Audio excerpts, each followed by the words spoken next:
What's happening, everybody? Justin, Bridgewater's finest on YouTube, Blockbuster_guy on Twitter. Fight gloves are on. UFC picks. UFC on Fox 4. Shogun versus Vera goes down this weekend. And let's talk about the fights. Going to start on the undercard. In the featherweight division, we have Cole Miller taking on Nam Phan. Cole Miller, 18-6 on his pro career. He is 7-4 inside the octagon in the UFC.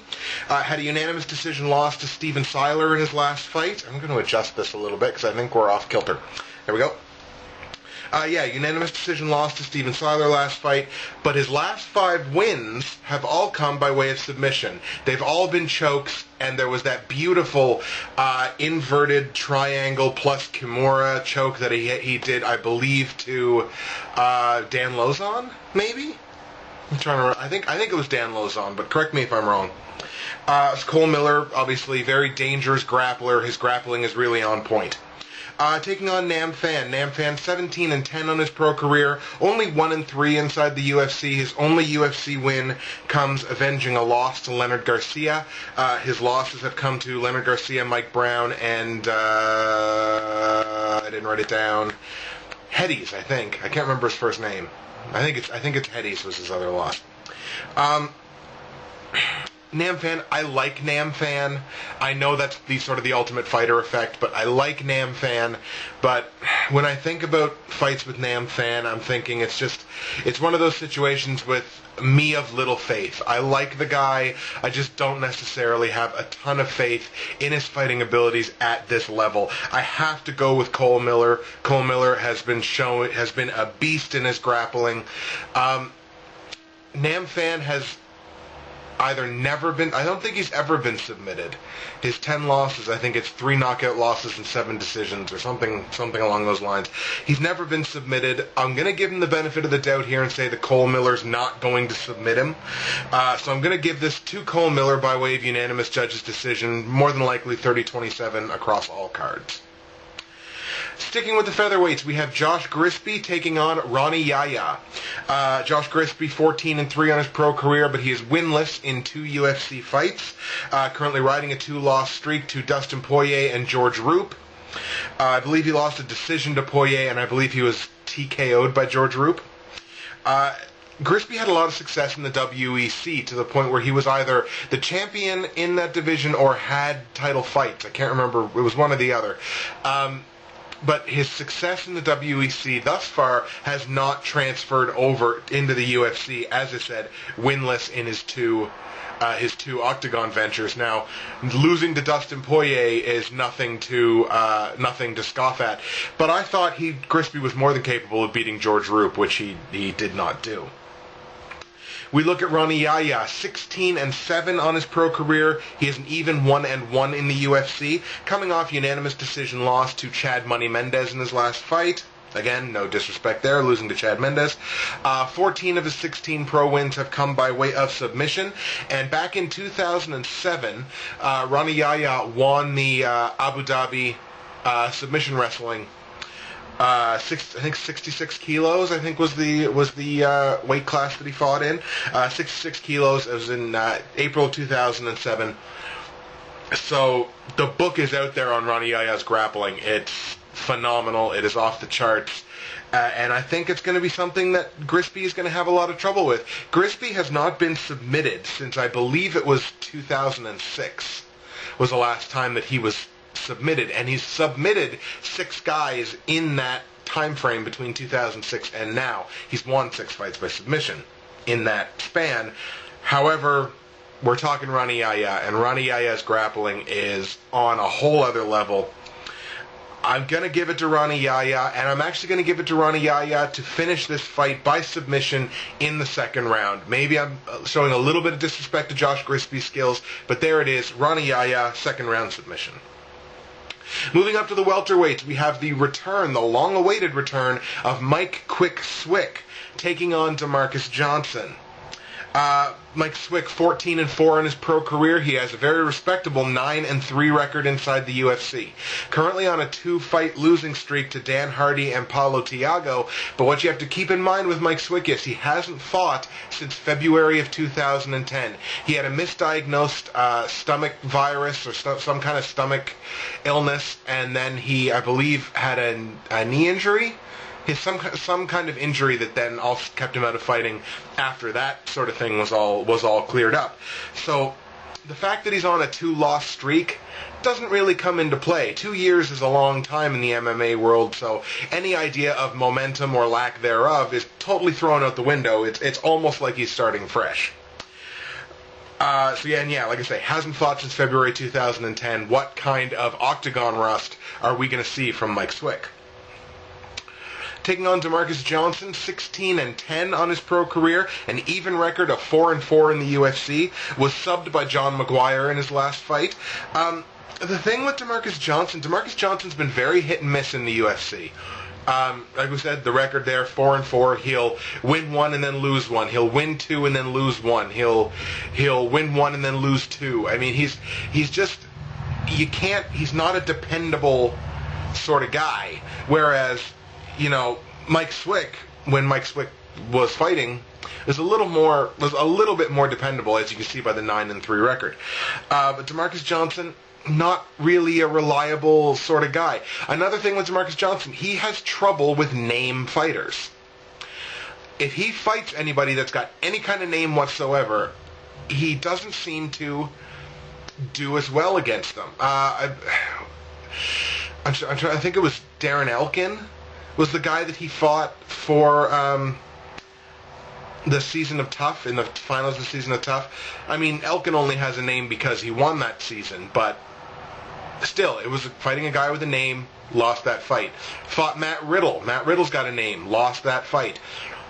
Fought Amir Sadallah. Amir Sadallah, not necessarily the best fighter, but he's got a name, lost that fight.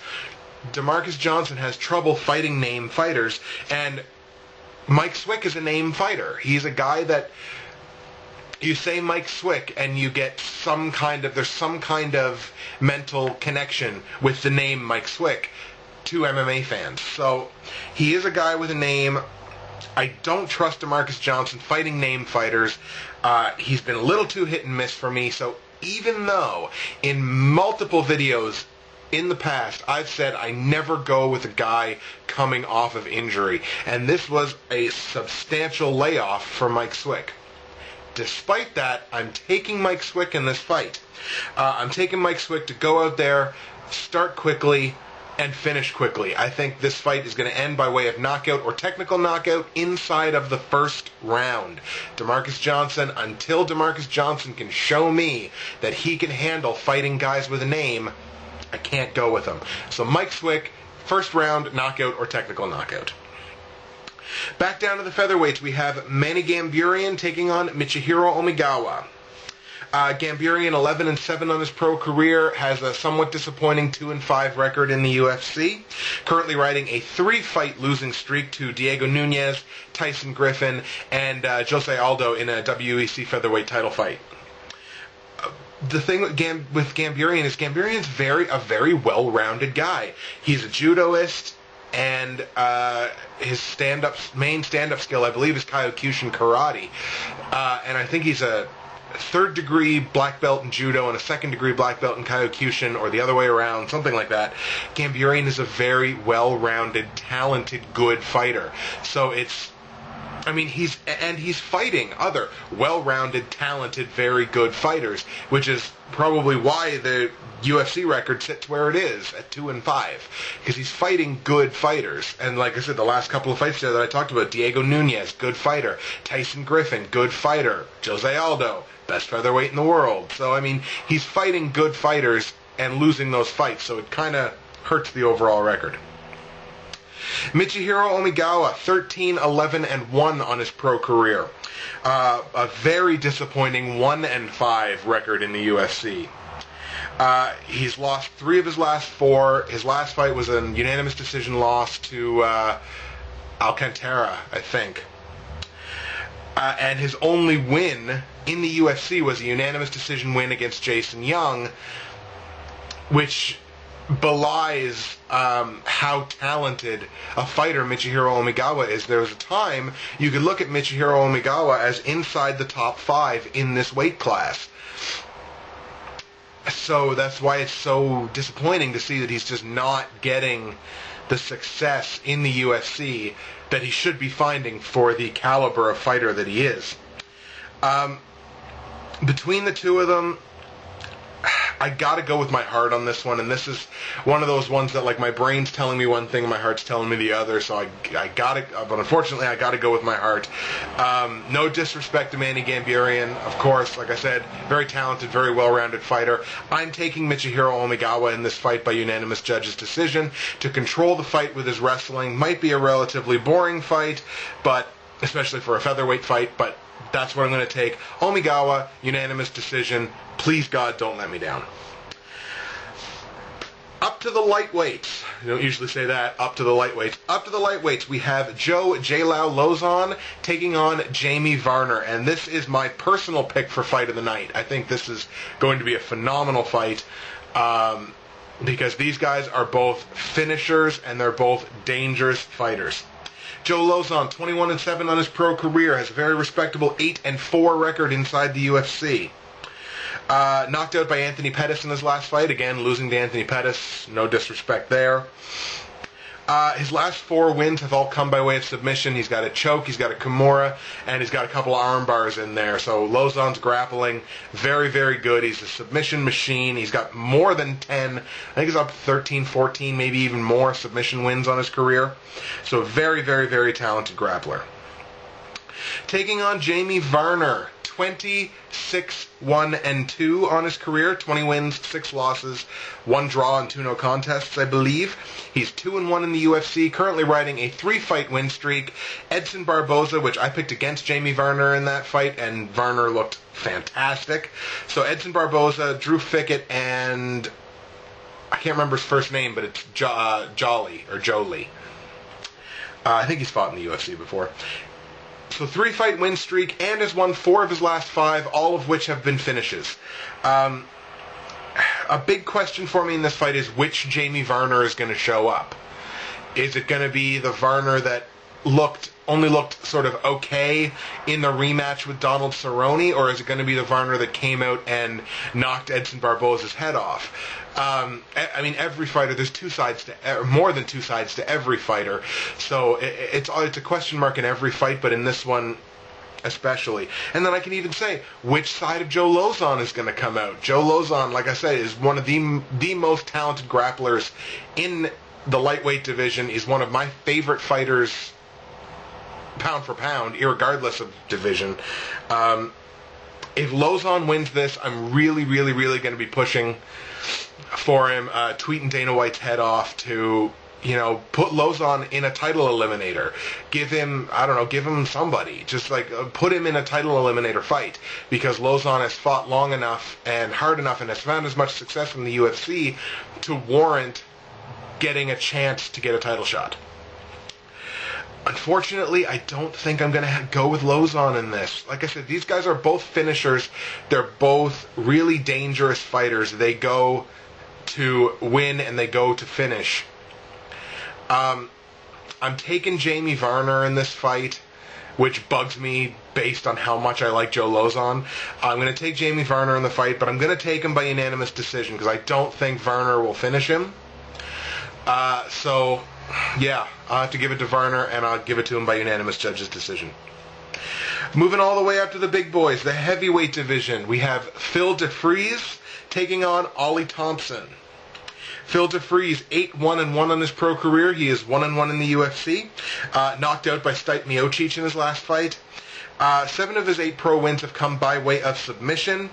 And originally, this fight with Ollie Thompson was supposed to be Phil DeFries' UFC debut. Ollie Thompson had to pull out of the fight, and I can't remember who DeFries beat in his UFC debut. But anyways, that's sort of beside the point. So we finally do get this fight of DeFries against Thompson. Ollie Thompson, 9-3 on his pro career, lost his UFC debut to Sean Jordan by TKO. 5 of his 9 pro wins have also come by way of submission, so we got a couple of guys who know what they're doing on their backs and on the ground. Ollie Thompson, interesting note, former UFC MMA heavyweight champion.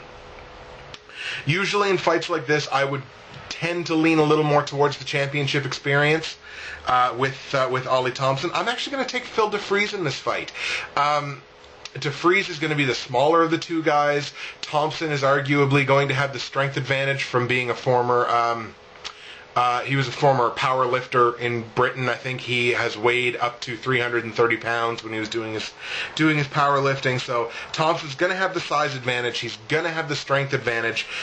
I'm really high on Phil DeFries, and I think Phil DeFries is going to be able to take this out, make use of his grappling. He's got a really, really explosive ground game. So if he gets the fight to the ground, Ollie Thompson's going to be in a lot of trouble.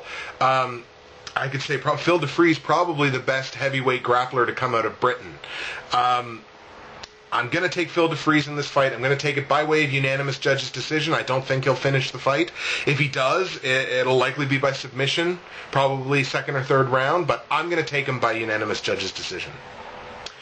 To the light heavyweights, we have Mr. Wonderful Phil Davis taking on, it's either Wagner or Wagner Prado.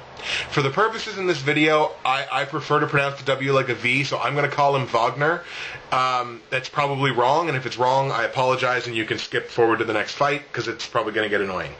Phil Davis, 9-1 on his pro career, 5-1 inside the UFC. Of course, lost a unanimous decision to Rashad Evans in his last fight. That was a light heavyweight title eliminator. Phil Davis, the book's written on him. He's strong. He's a big light heavyweight. He's got great wrestling. He's big, and he is dangerous. I am very high on Phil Davis. I'm a huge Phil Davis fan. Hoping this fight's not on the undercard, like that it had been talked about that this might be an undercard fight, which I think would be ridiculous. But anyways, Phil Davis, very dangerous fighter. I like him a lot. Can finish the fight pretty well anywhere that it goes. Wagner Prado, undefeated 8-0 on his pro career, making his UFC debut. 7 of his 8 wins have come by way of knockout. He is a stand-up fighter. Wagner Prado, aside from this being his first fight in the UFC, it's his first ever fight outside of Brazil. He has never fought outside of Brazil before. And Prado, from what I know of him, is primarily a stand-up fighter. I've seen very little of Wagner Prado's ground game, so I can't really say that he's got much of one, right? Because I haven't seen it. Ultimately, I think this fight's going to come down to Phil Davis's wrestling. I think Phil Davis is going to be able to get this fight to the ground. I won't say with relative ease, because I never really like to say that, but he should be able to get this fight to the ground, and if he does, I think he's just going to smother Prado. I think Prado's a blue belt in Brazilian Jiu-Jitsu, so I don't think he's all that dangerous off his back. I expect Davis to get this fight to the ground, pound out a TKO victory inside the second round. So that's Phil Davis over Wagner Prado by second round TKO. At the flyweight division, going all the way down to the little boys, Ulysses Gomez taking on John Moraga. And if you've never heard of either of these guys, you can be forgiven. I had to do my research. Ulysses Gomez, 9-2 on his pro career, making his UFC debut. Currently riding a 2-fight win streak. He's a former Tachi Palace Fights flyweight champion, and 7 of his 9 professional wins have come by way of submission. John Moraga doesn't even have a Wikipedia page. I had to go to Sherdog for his information and watched a couple of his fights on YouTube. John Moraga, 10-1 on his pro career, also making his UFC debut. Somebody's got to win, somebody's got to lose, unless it's a draw. Currently riding a 4-fight win streak. His only career loss came to John Dodson in December of 2010, and half of his pro wins, 5 of 10, have also come by way of submission. In fights like these, I tend to go with the championship experience. I didn't do that in the DeFries Thompson fight. I'm gonna do it here. Ulysses Gomez has been a champion at this weight class before. Tachi Palace Fights isn't necessarily the most well-known promotion, but it is a legitimate promotion, and he has held a belt there. Gonna take the championship experience advantage. Go with Ulysses Gomez to win this fight by way of unanimous judges' decision. Co-main event, light heavyweight division, we have the Dragon, Lyoto Machida, taking on Ryan Darth Bader.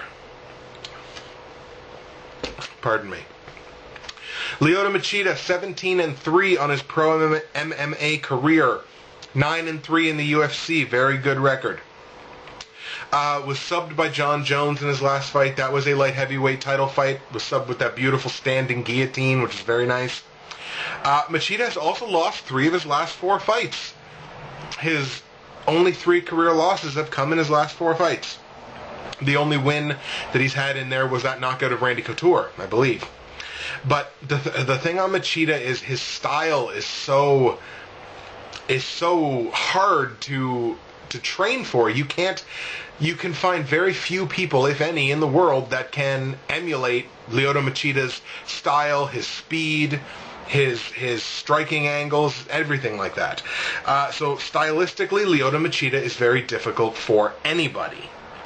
Taking on Ryan Bader, 14-2 on his pro career. He is 7-2 in the UFC. Currently riding a 2-fight win streak over Quentin Rampage Jackson and Jason Brills. Here's the thing about Ryan Bader. Ryan Bader is one of these fighters that I dislike probably for no good reason, but I still dislike him. It's not for anything that he says or anything like that. I just think Bader is this prototypical cookie-cutter wrestle boxer with a right hand that gets a shit ton of credit for just being very generic, being very basic. I haven't seen anything from Ryan Bader through his whole career to really make me stand up and go, yo, that dude's different, or that guy's an interesting fighter to watch. To me, he's just a generic wrestle boxer, and I just don't like watching him fight. I can't pick him to win a fight, even though I know his style is good, and I know his style is effective in the UFC style of fights, the 10-point must scoring system. Being a wrestle boxer, definitely an advantage. However, I can't pick for him, especially in a fight with Lyoto Machida, whose style is so weird and so unique and so different that he's gonna frustrate Bader. He's gonna frustrate Bader from the first second that this fight starts. So I'm going with Lyoto Machida. I think he's gonna finish this fight by way of knockout or technical knockout inside the second round. That takes us to our main event fight. Main event of the evening, Mauricio Shogun Rua taking on Brandon Vera. Shogun, 20-6 on his pro career, an even record of 4-4 in the UFC, which actually kind of surprised me. I don't actively think about Shogun's UFC record, but when I looked at it, I was like, wow, 4-4. Had a unanimous decision loss to Hendo in the last fight. Of course, that one that I picked as fight of the year. I thought I and many other outlets thought that was the best fight of the year. All of his UFC wins have come by either knockout or technical knockout. He's been finished twice and decisioned twice in his 4 losses. Taking on Brandon Vera. Brandon Vera, 12-5-1 on his pro career, 8-5-1 in the UFC, which means he's had all but 4 of his professional fights inside the UFC. Had a unanimous decision win against Elliot Marshall in his last fight. And I'm not sure how, a win, a loss, and either a draw or a no contest in his last 3 fights puts him in position to fight Shogun, much less fight Shogun for a chance to fight Jon Jones for the title. I don't understand it. I don't get where this, where Dana White's logic is in this. Let's just sort of, maybe I should have mentioned this earlier. What Dana White has said is that whoever wins the Shogun Vera fight and the Machida Bader fight, whoever wins either one of those 2 fights in the most impressive fashion is going to get the next shot at Jon Jones. And it leaves so much to question. Let's say let's say Vera knocks out Shogun. Let's say Vera clips Shogun in 10 seconds. Goes out there, ducks first punch he throws, clips Shogun, and he's out. But let's say Machida has a hard-fought 3-round, 30-27, 30-26 maybe across everybody's cards, but just doesn't finish Bader. Does that mean Brandon Vera is going to get the next shot at Jon Jones? Does anybody want to see Brandon Vera versus Jon Jones? That's not a fight that I want to see. Hell, I don't want to see Bader versus John Jones. I don't have any investment in seeing those fights. I would love to see Machida and Jones go again, and I would love to see Shogun and Jones go again. But I don't understand how Vera's track record equals now putting him into what is potentially a title eliminator fight. I just don't get it. I don't hate Brandon Vera. I like Brandon Vera, but I just don't understand how that track record puts him in a title eliminator fight. That's it. That's all. That was the only point I was trying to make. I got Shogun in this fight. I don't see Vera beating Shogun. I really don't. Again, it's one of those things that you never know what Shogun is going to show up. If it's the world killer, take your head off Shogun, like the Pride era fucking Shogun, Vera stands no chance, and Vera's going to get destroyed. Like, if it's the Shogun that showed up in the 2 Machida fights, Vera's done. But if it's the Shogun, like, made his UFC debut against Forrest Griffin, it could be trouble. If I was a betting man, I would bet on Shogun, but put a little parlay bet on Brandon Vera, because I'm sure Vera's the underdog in this, and if something there should happen, that could really pay off. That's only if I was a betting man. I'm not, but if I was, that might be what I would be inclined to do. I've got Shogun in this fight. I've got him by knockout or technical knockout in the first round. I've got him going out there, finishing this shit. Maybe even setting up Shogun Machida 3. I would love to see Shogun Machida 3. And the winner of that fights John Jones. That's what I would love to see, because that's like a true number 1 contender fight. But I don't make the matches. I'm not, oh my God, Joe Silva. I'm not the matchmaker, so whatever. But I got Shogun in this fight, knockout or technical knockout, inside the first round. Those are my predictions. Go over them for you one more time. At featherweight, I've got Cole Miller defeating Nam Phan by way of unanimous judges' decision.